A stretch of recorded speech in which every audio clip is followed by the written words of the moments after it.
Estamos focados nas eleições, sem largar a mão do que mais acontece no Brasil e no mundo. O presidente russo Vladimir Putin abre agora uma cerimônia para apresentar como vai ser a anexação de 4 territórios da Ucrânia ocupados durante a guerra. Essa manobra é considerada ilegal pelo Ocidente. A gente vai com tradução ao vivo da CNN Internacional com a Denise Bobadilha.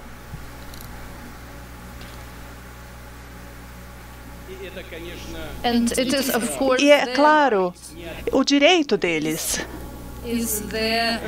É o direito deles que foi colocado e que foi desobedecido pelo Estatuto da ONU em relação à definição que está no Estatuto da ONU na definição de povo. São gerações de nossos povos que durante séculos construíram e defenderam essa região e defenderam a Rússia. Portanto, eles estão lutando pela terra de seus pais, onde seus pais e seus avós lutaram durante as guerras trágicas do século passado. Devemos lembrar aqueles que, desde 2014, morreram lutando por seus direitos, lutando por falar, para ter o direito de falar sua própria língua, para usar a sua cultura, para viver a sua cultura. E aqueles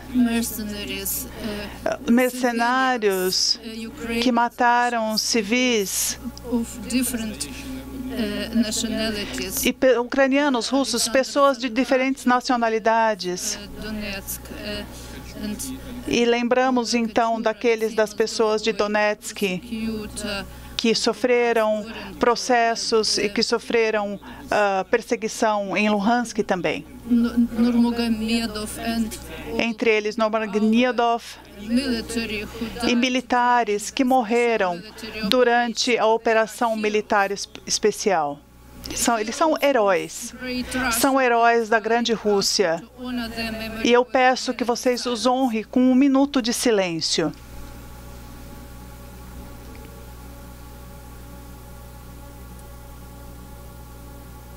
A gente segue acompanhando essa cerimônia lá na Europa, agora na Rússia, em que o presidente russo, Vladimir Putin, fala à autoridade sobre a anexação de 4 territórios ucranianos ao próprio território russo.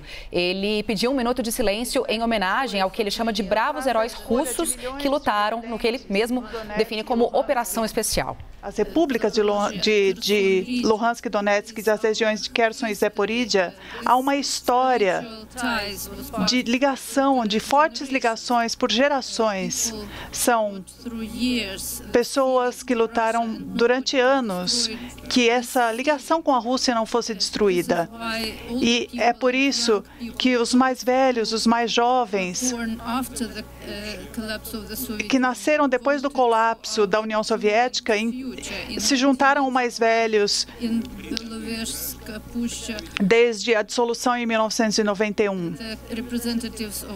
Os representantes do partido, as elites, fizeram uma decisão, tomaram a decisão e as pessoas acabaram se separando da Rússia. Isso virou uma catástrofe nacional. Há algum tempo, isso aconteceu algum tempo depois da Revolução, porque as repúblicas foram cortadas. E hoje, após o referendo de 1991, o nosso grande modelo foi destruído.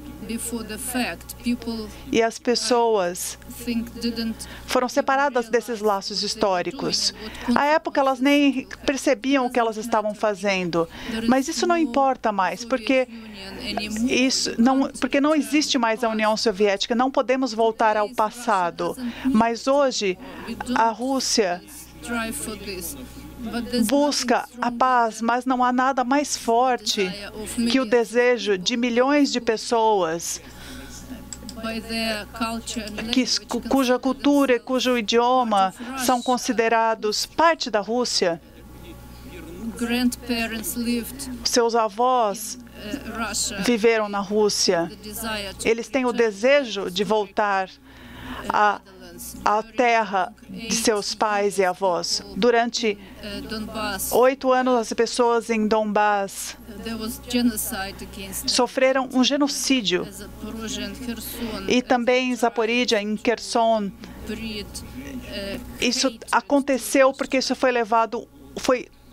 um ódio à Rússia foi alimentado. Milhões de pessoas foram ameaçadas por esse desejo de votar no referendo. As autoridades de Kiev e os amigos dela no Ocidente devem se lembrar que as pessoas que vivem nessas 4 regiões estão se tornando os nossos cidadãos para sempre.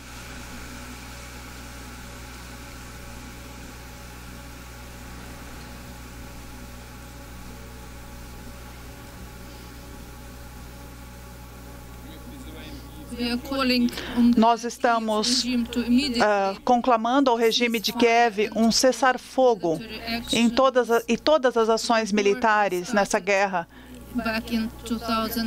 que começou em 2014, e que retornem à mesa de negociação. Estamos preparados para isso.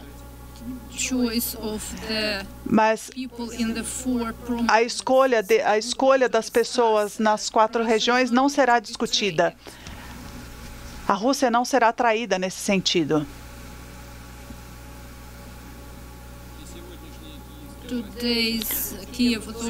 As autoridades em Kiev hoje têm de tratar a livre expressão do desejo do povo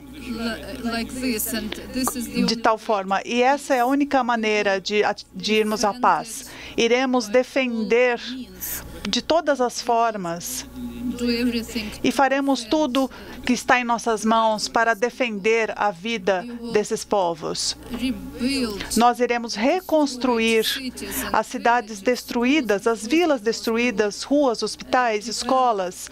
Vamos desenvolver infraestrutura, indústria, educação e saúde.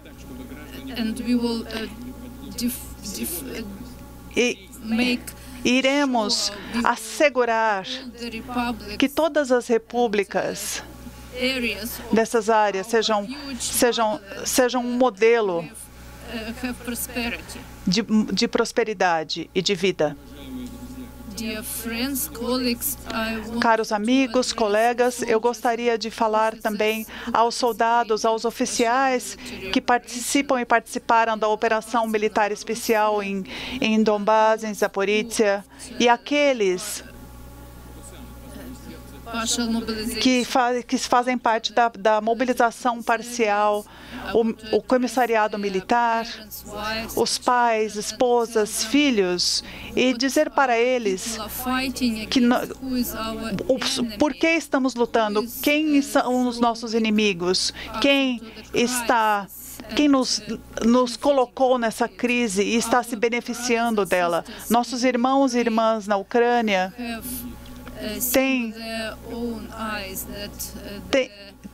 tem visto com seus próprios olhos como essa ajuda do Ocidente tem prejudicado e tem ameaçado a sua natureza. Depois do colapso da União Soviética, e eles decidiram que deveriam aderir a essa ditadura. E quando o Ocidente percebeu que a Rússia não iria sobreviver,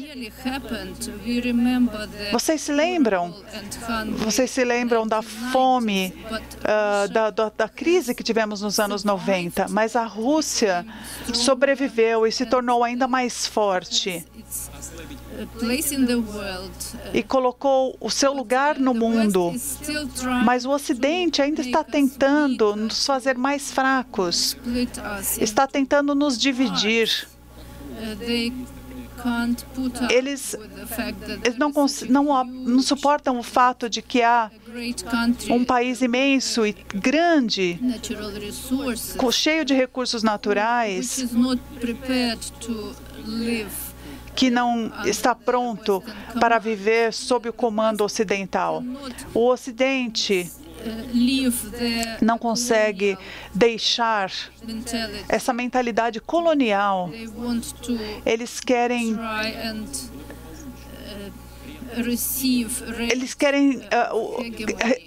ter essa hegemonia por essa mentalidade.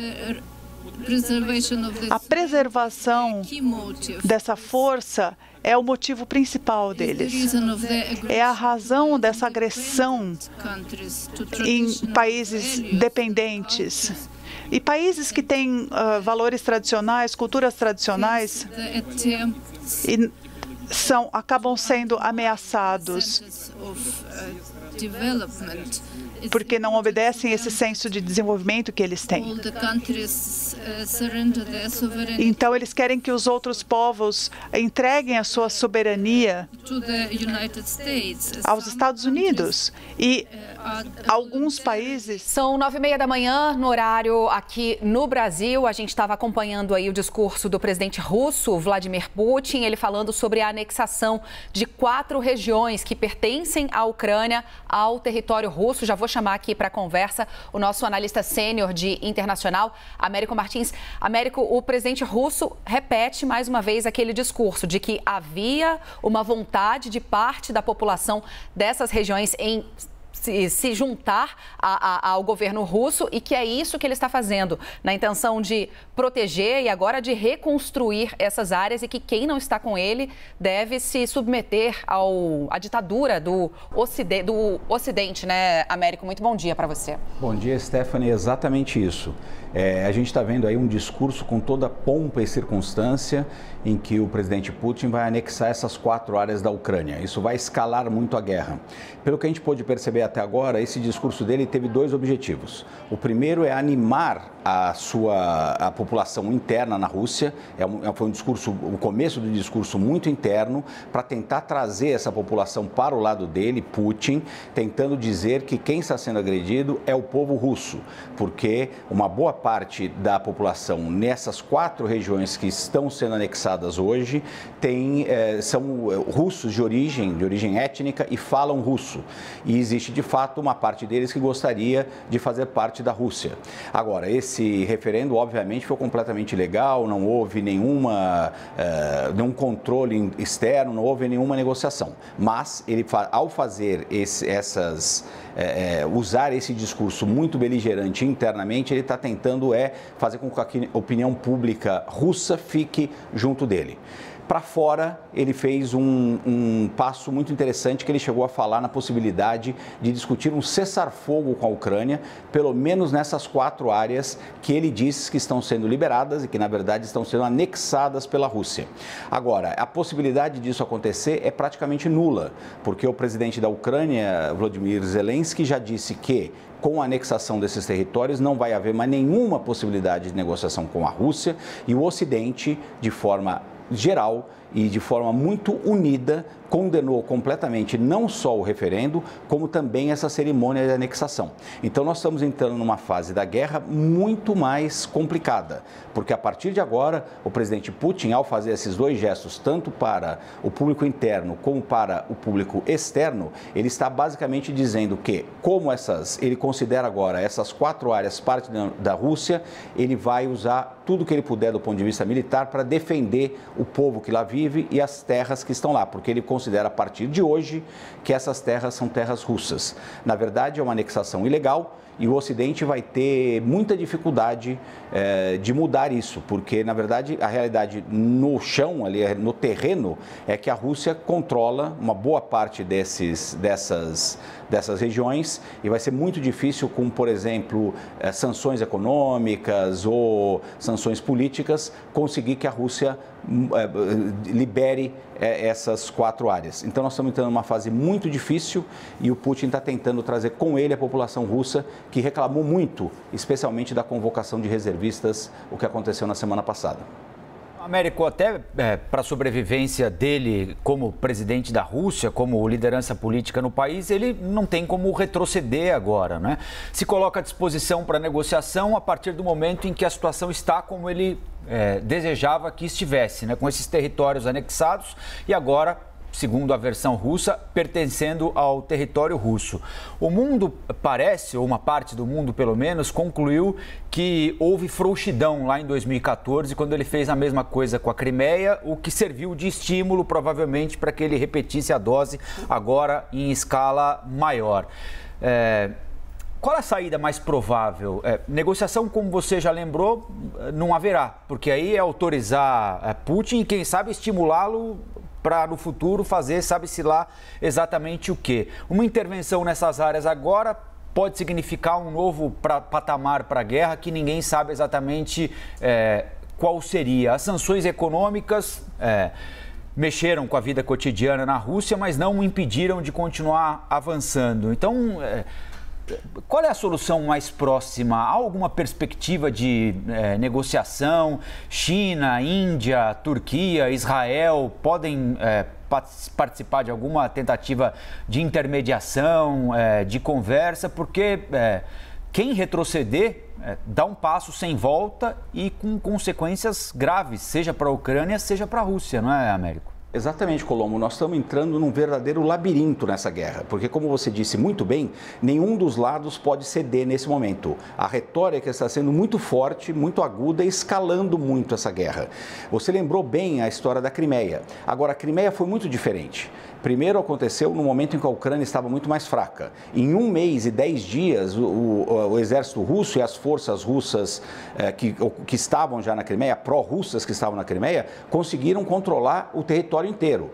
Aí o Putin chamou um referendo e os ucranianos se renderam. Foi muito mais fácil. O Putin pôde ditar os termos da anexação na Crimeia. A coisa aqui é muito diferente e muito mais perigosa, porque a Rússia não controla completamente nem sequer essas 4 áreas que ele está anexando.